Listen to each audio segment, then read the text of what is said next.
All right, Lige, we're here with Jahdae Barron. Oh, yeah.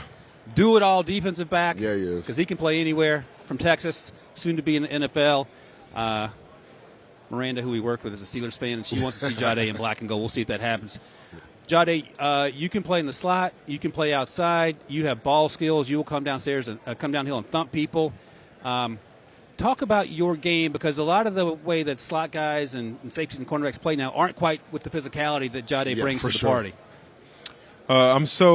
Just a route concept. I want to start it with that. Let's route start concept. with it. Love that. Yeah, just understanding the route concept. I did a very good job of that, and that's big hats off to Coach Joseph, which is now coach for the Saints. But he taught me a lot of that, just route recognition, and understand that if you can understand route recognition, you can do a lot of things without even getting the defensive play call. So that was something I very took upon me.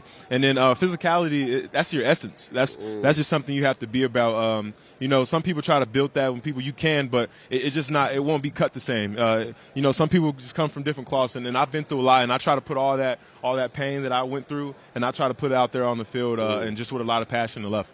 Yeah. Jahdae, correct me if I'm wrong, but it was the Georgia game that you had that crazy interception. Is that correct? Yes, most definitely. Yeah, I think that speaks to what you're talking about, because you had to change direction and make a play on the ball near the sidelines, if I recall correctly. Is that right? Yeah, I just used my, I was weighing 200 that game. I was between 197, 200 this season, and I figured for me to just use my strength and use my weight this season, and it was a big advantage for myself.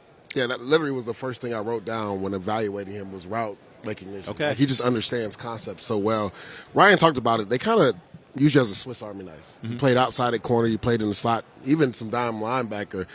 What have teams have been telling you in regards to how they want to use you? Do they want to continue to put you all over the place, or is it predominantly slot and outside? Have teams talked about maybe even putting you at some dime linebacker and passing downs? A few teams, they've asked me about multiple positions. Some teams kind of picked one or two, and it was kind of up in the air. But honestly, they were just picking my brain, just kind of just seeing where I was at with all those things and all those adjustments. And honestly, I'm confident to play any position at the next level. Coach Joseph always told me it would be easier when I played all of them, because I would understand each position even better, and I would give them more value and respect for each position. Just understanding when I was at corner, I knew what the nickel would really stress the nickel. It's one thing to know what stresses the nickel, but it's one thing to actually be in those shoes and actually been there what stresses the nickel. So I understood all those things. So if I was the curl flat player in the star, and it's been times where I took cheese and not getting a good sail drop, and I knew at safety, what it just stressed him. So when I was at safety, I knew if that guy didn't get that drop, I knew it stressed him. And me just being that dime, if I didn't push over and get to the next gap, I knew it would stress the star on the outside. He would get double. So it just kind of played a lot of things in my head, and I always took the simple things and I put it in my game to kind of make it easier. I love that you broke that down. I mean, that's real football. I'm thinking, right there. I got a smile on my face, Lige, because he's going to talk to teams and speaking with that energy and breaking down what he's doing every single moment with the understanding of what everyone else is doing.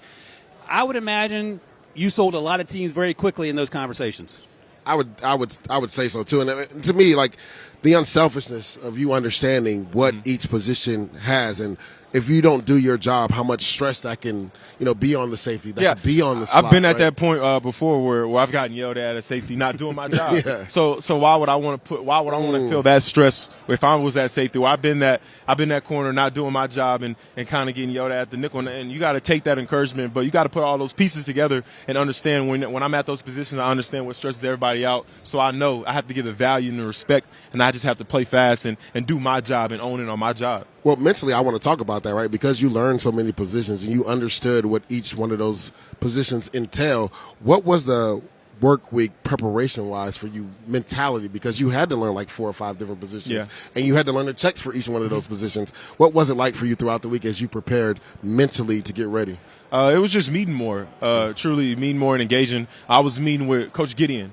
I was meeting with Coach Joseph. I was meeting with the assistant coach. I was just meeting every single time, and I was meeting for myself and learning with myself and taking a lot of notes. But it was meeting. I would say the biggest thing and the biggest challenge was just changing my mind when I was at those different positions, and that was something Coach Joseph sat down with me. He was like, look, if I'm going to put you at all these positions, you have to understand it. You have to change your whole mental focus to understand that corner. Sometimes I can't be so aggressive. When I'm at star, I can be more the aggressive guy, and I just have to understand those roles. If I was at safety, which it was very limited, but if I was ever at safety, it was I'm like protection, like Longhorn Nation is on my back. I'm the last free. It was things like that, and things I just put in my own perspective and I had to take on. It's funny. a lot of times when I watch you, I kept coming back to Brian Branch's versatility. I would imagine Brian ran a 4.58. I think you're probably going to blow that out of the water. And the reason he went in the second round is because NFL teams overthought it. Yeah. But Nick Saban said he was the smartest player on that defense, and that's why he played star. And I get the sense that Jahdae is the smartest dude on the field almost every time because he understands everything that seems to be going on. I'm a very smart guy, but big hats off to Coach Joseph and the rest of the staff. A lot of guys over there, they're smart. Like Michael Taft, he was very smart. Andrew Makuba, he was very smart. Andrew Makuba was new to the defense, heck of a ball player. Me and Michael Taft, we most likely always were the communicators in the meetings, and if we ever met with the groups and things like that, just well-being because Andrew Makuba, he was new to the defense. Me and Michael Taft, we already been installed in the defense, so we knew the defense a little bit more than him. But Michael Taft was most definitely an amazing communicator, and Andrew Makuba as well. I was going to say, I want to speak about Andrew Makuba. Yeah. He just got there this year with you. What's something interesting that people may not know about him? He works. So me and Andrew Makuba and Michael Taft, we all grew up together. Okay. Oh, nice. Yeah, we grew up together. We've been training together since like 9th grade. Okay. We went through a lot. It was a point in time where none of us had offers, and we were to continue to grow and just continue to push each other. There's a lot of other guys, obviously, but since I played at UT with those guys, so it was primarily those two guys. We trained with Bernard Blake. But on the journey of watching Andrew Makuba grow, he just continued to grow and to push himself. Him coming back to the city was amazing. I was trying to recruit him. I told him not to leave from the get-go. But one thing why Andrew Makuba was so effective, and it was a lot about his essence, and it was also because of Coach Gideon. Coach, I would pay attention. I always listen. I like listening. I'm kind of nose out. I like ear hustling and little things. But Coach Gideon, he would pull the safeties together. I would always see him pull Michael Taft and Andrew Makuba together every single practice. And I would ear hustle, and he would always tell him, like, this is the period. I need you to touch something. When he tell them to touch something, he was telling them to build a callus. And to build a callus. And you guys seen Michael Taft, and you guys seen Andrew Makuba. Andrew Makuba, he was hitting people every single week in and week out. But people didn't understand that it wasn't a game thing for him. He was building it in practice because he was building a callus. And I heard, and I remember that word Coach Gideon always used to tell me. I used to look, and I used to tell Coach Gideon, I was like, you're crazy. But and I would tell, I would joke with Andrew Makuba, like, you need to chill sometimes, like the way you hit. The way he plays, I love it. But I love it. I love that about him. So it was his practice habits that made him be the effective player that he was. I'm talking to Lige about this. I love Andrew Makuba's tape because he will pop you in the mouth, and he's I love it. Sideline to sideline ball skills. Amazing. So, look, before we get out of here, we're going to play a quick game because you got things to do more important than talking to us. By the way, Jim Thorpe Award winner. Yeah, he is. What did that mean to you to be named the nation's best defensive back? I mean, everything. I put so much work into it. From 9th grade, I wrote on a piece of paper. Oh, so you had goals. I would go to University of Texas and I would win the Jim Thorpe. I wrote on a piece of paper. So to accomplish something that I worked so hard for, I got pushed by Michael Huff. I looked up to Michael Huff.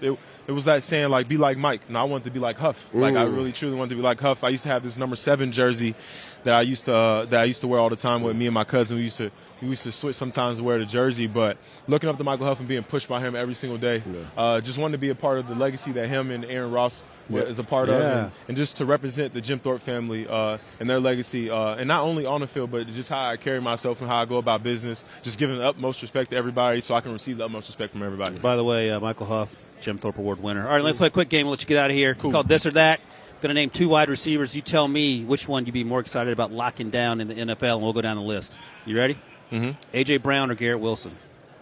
Garrett Wilson. You know, he's from the city of Austin. Yep, I'm a big fan of Garrett. Garrett's a GOAT. He's a GOAT from the city. He is a GOAT. That guy, he could have went to go hoop in the NBA, honestly. So. All right, Garrett or Malik Neighbors? I still like Garrett. That's fine. I just like the city-on-city battle. Okay. I like the city-on-city battle. Is he from Texas? Let's see. So. Garrett or C.D. Lamb?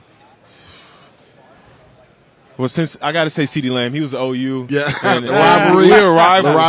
So I'm Bleed Bird Orange. All right, we're going to go out west of this one. C.D. Lamb or Puka Nacua? I got to keep with the rivalry. All right. This young man played out west, too. C.D. Lamb or Amon-Ra St. Brown? I'm sticking with the rivalry. Right. It's a real hate rivalry. Texas, OU, type of deal. Okay, I think this is Community College, Oklahoma. We'll see. C.D. Lamb or Tyreek Hill? Ooh.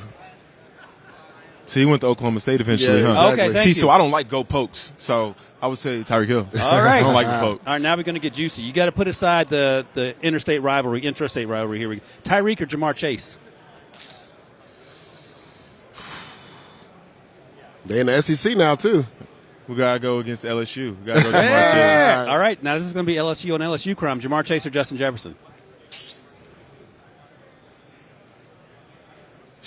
Justin Jefferson. And I'm going to just throw this one in. This isn't on the list. Okay. Justin Jefferson, Xavier Worthy. I'm going Xavier Worthy. That was my roommate.